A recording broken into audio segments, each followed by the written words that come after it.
نحترموا كرواتيا، احنا فرقه اللي قويه، اللي لعبت الاخريه الفينال ديال كاس العالم. مزيان الشعب ديالنا كان توا طمع، كان يبغي نربحوا، بحال فو ريستي دون لا رياليتي. اوني دون الجروب اللي ماشي سهل. عندنا حنا فرقه اليوم باينونا شنو هو لو نيفو في الانتنسيتي. حق الدراري برافو عليهم، تقاتلوا اللي كنا بغينا، ما تلقوش ملي كنا اون ديفيكولتي، بقاوش ما تلقوش يديهم وتقاتلوا. هادشي اللي كنا بغينا، مازال بالروح. كان 3 ماتشات اللي كيامني هي الدراري حطاو لو ماكسيموم. بون كوراج، الله يوفق. نعود اليك عادل. الصلب ادى مباراه كبيره اليوم. نايف اجارد كما هي عادته، نايف تعادل مهم في افتتاح مشاركه الفريق الوطني في كاس العالم هنا في دوله قطر. السلام عليكم. اش غنقول لك، كنا عارفين بلي المقابله ما تكون سهله. منتخب كرواتيا عارفين هو اللي وصيف البطل، دونك عندهم لعابه اللي تبارك الله في المستوى كيلعبوا فوق كبار. حنا كما قلت قبل ما نبداو هاد الكومبيتيسيون، قلت باللي منتخب كبير نحترموه، ولكن حتى حنا عندنا الاسلحه ديالنا. بالنسبه ليا جلوبالمون الماتش الاول خدينا النقطه، دونك باقي 2 ماتشات وان شاء الله نزيدو نعطيو باش نفرحوا الجماهير المغربيه. كل ما تزيد توسط المنافسه كل ما كبرت الطموحات ديالكم اكيد. بيان سور كما قلت لك عندنا لعابه حتى حنا كيلعبوا في فرق كبار. شفنا الجمهور اللي كنبغي نشكرهم. عارفين في البلاد تكون اجواء زوينه، دونك حنايا عارفين موعين بهذه المسؤوليه، غنعطيو جهدنا كامل، والمهم هو اننا ناخذوا النقاط ولما لا نقلبوا على الرباح ان شاء الله. ما نخافوش عليكم، بالتوفيق ان شاء الله. معنا الله ان شاء الله. الله يحفظك. معنا الذي دخل بديلا في الجوله الثانيه عبد الصمد الزازولي لاعب اوساسونا الاسباني. عبد الصمد، شويه ديال العربيه، اكيد انك واحد من اللاعبين المهمين للفريق الوطني. التعادل كان مزيان لكم في المباراه الاولى امام كرواتيا. Sí, bueno, para nosotros el empate nos ha valido, pero estábamos buscando la victoria.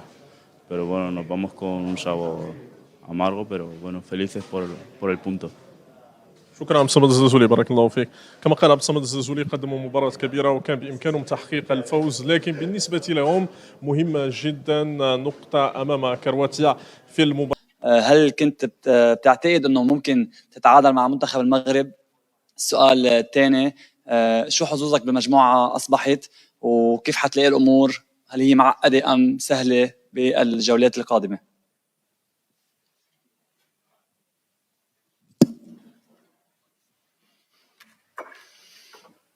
Pa mi smo i u najavi rekli da očekujemo teškog protivnika i tešku utakmicu, protivnika koji...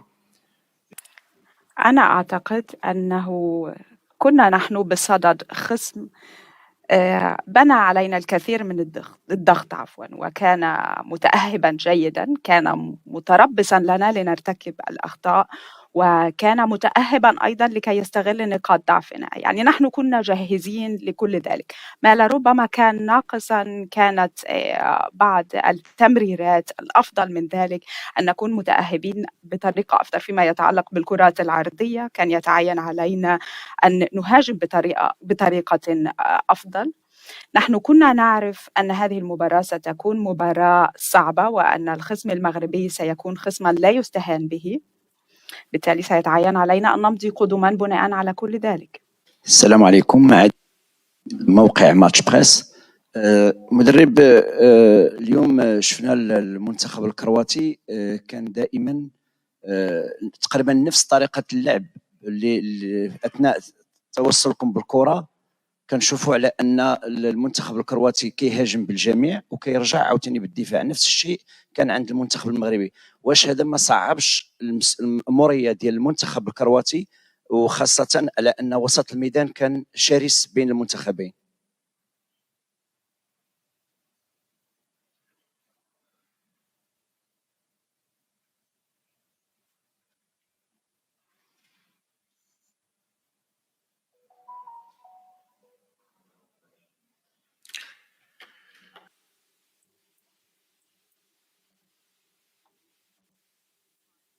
أنت محق في تقييمك عندما تقول أنه فيما يتعلق بالسيطرة على الكرة وفيما يتعلق بالاستحواذ على الكرة، ولكن الخصم طبعا كان سريعا، كان أسرع منا في بعض المواقف، وكانوا خلف لاعبي قلب الدفاع وأيضا اللاعبين على الأجنحة. بالتالي كانت هناك مشكلات في تمرير الكرة كنا نواجهها، وسعينا للمهاجمة للمضي إلى الأمام، للتوغل إلى الأمام.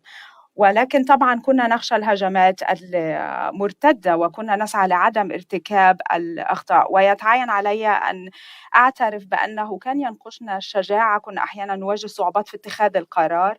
كان طبعا المناخ، كان الطقس ليس بصالحنا، ولكن على أي حال كرواتيا كانت مستحوذة على الكرة بنسبة أعلى، ولكن الفرص لم تكن بما يكفي ولم نكن بالصرامة يعني، ولم نمضي إلى الأمام بما كنا نرغب به.